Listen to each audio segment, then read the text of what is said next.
Hi guys! Welcome back ulit sa aking YouTube channel, Ate Jo TV. Magandang araw or magandang gabi po sa inyong lahat. For today's video po, tayo po ay magluluto ng insaladang guso or overload insaladang guso. Masasabi ko pong overload guys kasi meron po akong ilalagay na ayan, tenga ng baboy sa pinakita ko po sa inyo kanina. Kami po ay nag-iihaw-ihaw at ayan, kumuha po ako doon ng ihaw-ihaw na tenga ng baboy doon sa aming pwesto at ihahalo po natin dito sa ating insaladang guso. At meron din po tayo dito itlog na maalat or itlog na pula.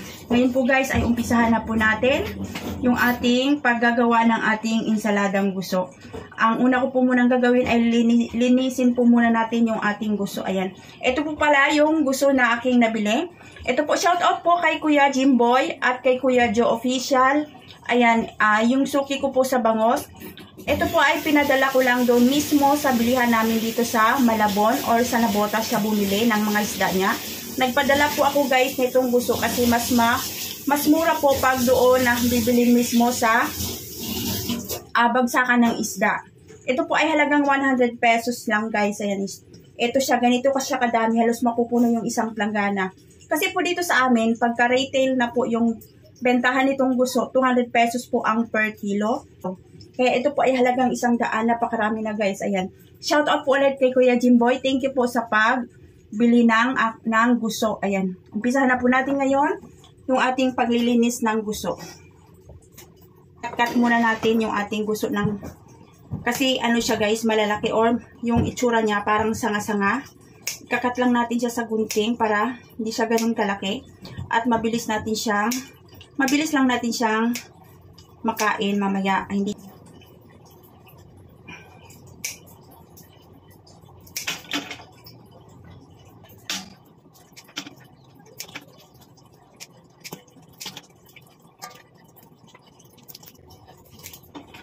Yan po. Pwede rin po gamitan lang natin siya ng kamay kasi mabilis lang naman po siyang maputol.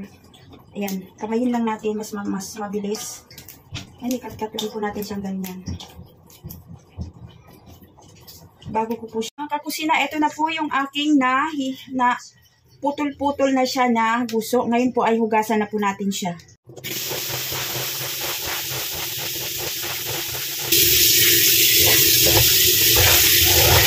Yan po guys, hugasan lang natin siya hanggang sa matanggal po yung kanyang dumi. Lamas-lamasin po natin.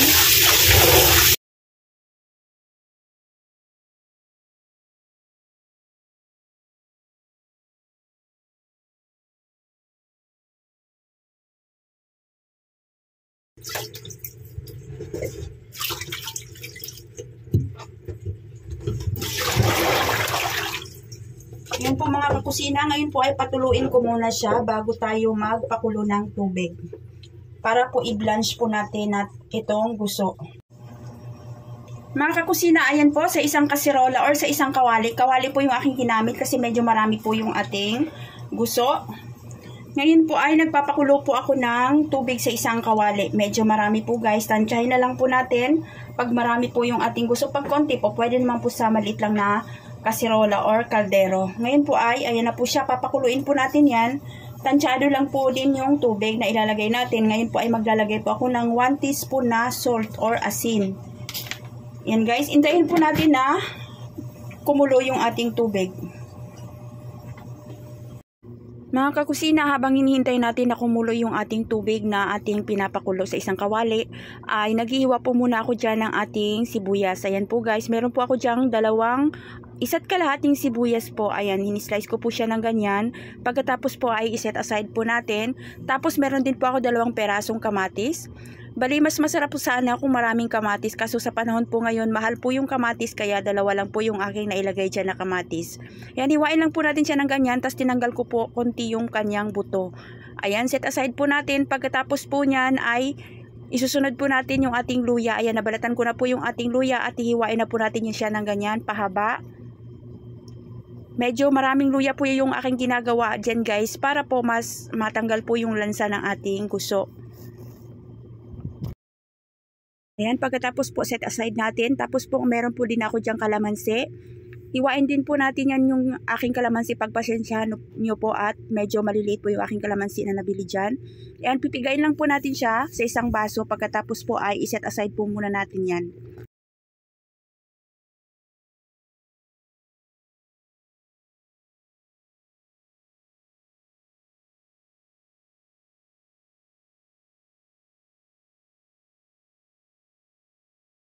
Pagkatapos po ay katapos ko na pong nahiwa yung ating kalamansi, ayan po yung ating 3 perasong itlog na maalat. Hatiin lang po natin siya ng ganyan sa isang kutsilyo. Pagkatapos po ay kukuha po tayo ng isang kutsara at ganyan po yung aking ginagawa sa itlog na maalat. Kukutsarain lang natin siya ng ganyan, tapos itatabi ko muna siya sa isang mangkok.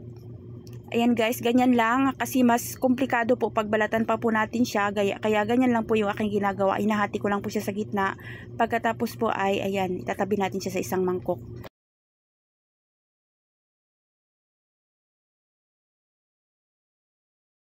Mga kakusina, ngayon po ay kumulo na po itong ating pinakulo na tubig kanina na may konting asin. Ngayon po ay ilalagay ko na po yung ating buso. Ang gagawin po natin dito ay i-blanch lang po natin or ilalaswa lang natin to siya ng saglit. Huwag po natin siyang i-overcook.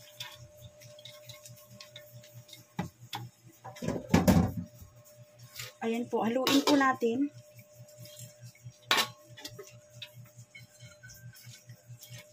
Tapos patayin na po natin yung ating apoy habang hinahalo po natin yung ating guso para hindi po siya ma-overcook guys.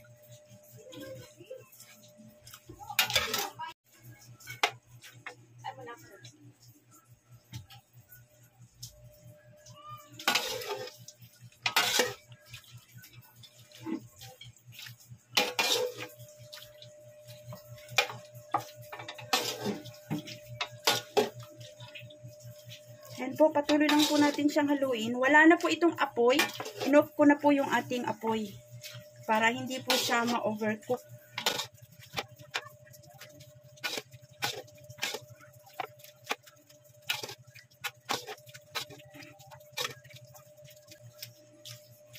Yan po mga kakusina, yan po ay okay na po yan. Ihanguin na po natin siya. Yan, malambot na po siya. Ngayon po ay ilalagay po natin siya sa strainer at hahanguin na po natin siya. Patuluin lang din po natin siya ulit. Hindi po natin siyang i-overcook. Last one or dance lang. Nalagay po natin sa uso.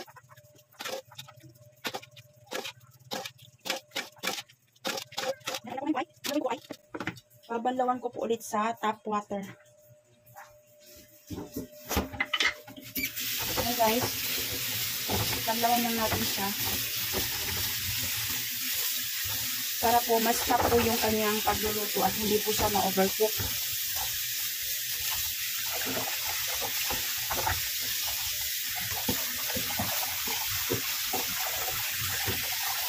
Ayan po.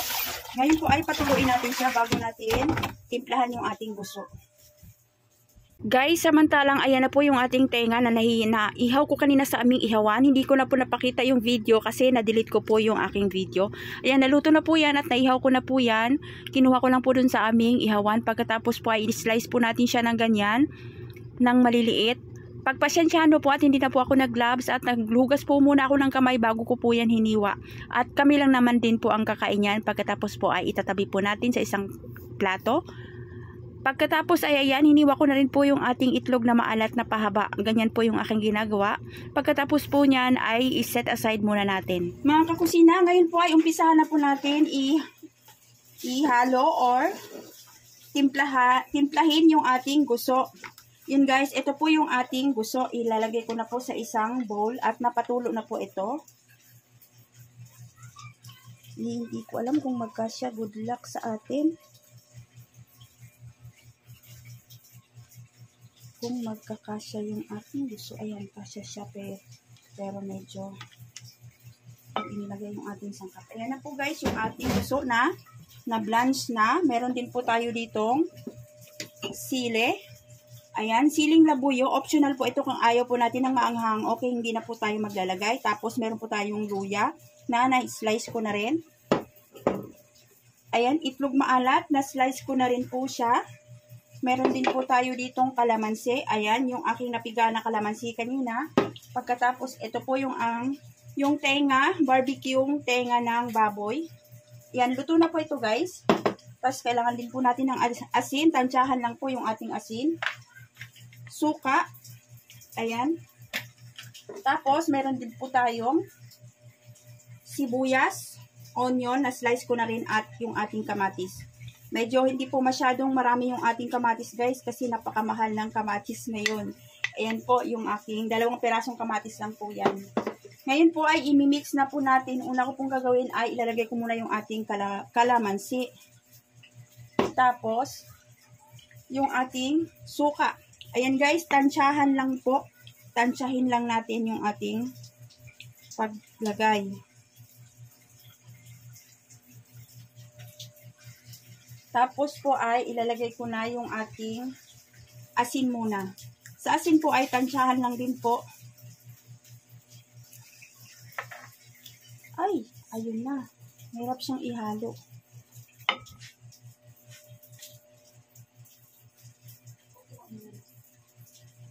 Mga kakusina, ililipat ko muna siya dito sa ating palanggana kasi hindi siya masyadong kasya dito sa ating bowl. Ililipat ko na lang siya mamaya. Para ma-mix po natin siyang maigi. Pagkatapos po ay lalagay ko na po yung ating onion. Kalahati lang muna dahil yung mamaya yung iba i-garnish natin.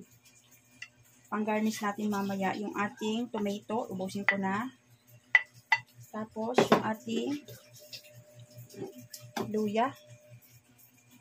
Ayan guys. Tapos yung sili. Yung sili po ay hindi ko na siya kinat muna.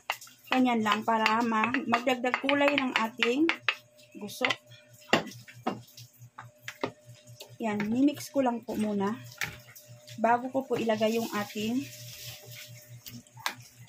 itlog maalat at saka yung ating tengang baboy or inihaw na tenga ng baboy. Ito guys, tansyahin lang po natin. Tapos maglalagay din po ako ng konting pampalasa guys. Nasa sa inyo po kung gusto nyo pong maglagay ng, ayan, betchin. Ayan, naglalagay po ako guys, konti lang. Tansyahin lang natin para may lasa po siya. Ayan. Pagkatapos po ay i-mix po natin para magkaroon lang po ng lasa yung ating gusto. Ng umami. Umami seasoning. Ngayon po ay ilalagay ko na rin po yung ating, tikman muna natin pala, bago ko ilalagay yung ating yung ating itlog na maalat kasi madudurog po siya.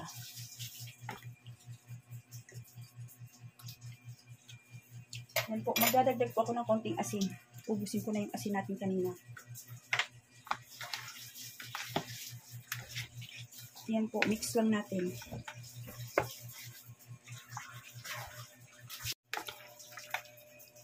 Ayan po, ngayon po ay titikman ko po siya. Parang hindi na po ako nakapagpigil. Tikman po natin. Sarap. Hindi ko pa nailagay yung ating ibang sangkap.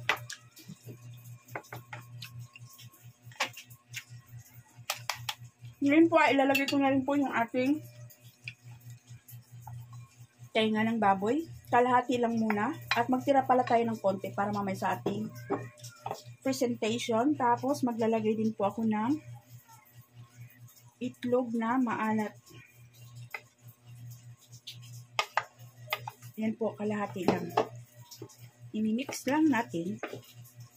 Lalagay ko na rin yung ating sibuyas na natira kanina. Mas maraming sibuyas, mas masarap. Ayan po. Okay na po yan. Natikman ko na po. Masarap na po siya. Ngayon po ay ililipat ko na po siya sa ating isang bowl. Guys, kung nagustuhan nyo po ang video ko sa araw na ito, maaari nyo pong i-like, i-share at pakisubscribe po yung aking YouTube channel, Ate Jo TV. At pakipindot din po yung ating notification bell dyan sa baba para ma-update po kayo sa lahat ng video na aking gagawin. Ayan na po guys, yung ating overload insaladang guso. Napakasarap. Ayan, thank you for watching and God bless po sa ating lahat.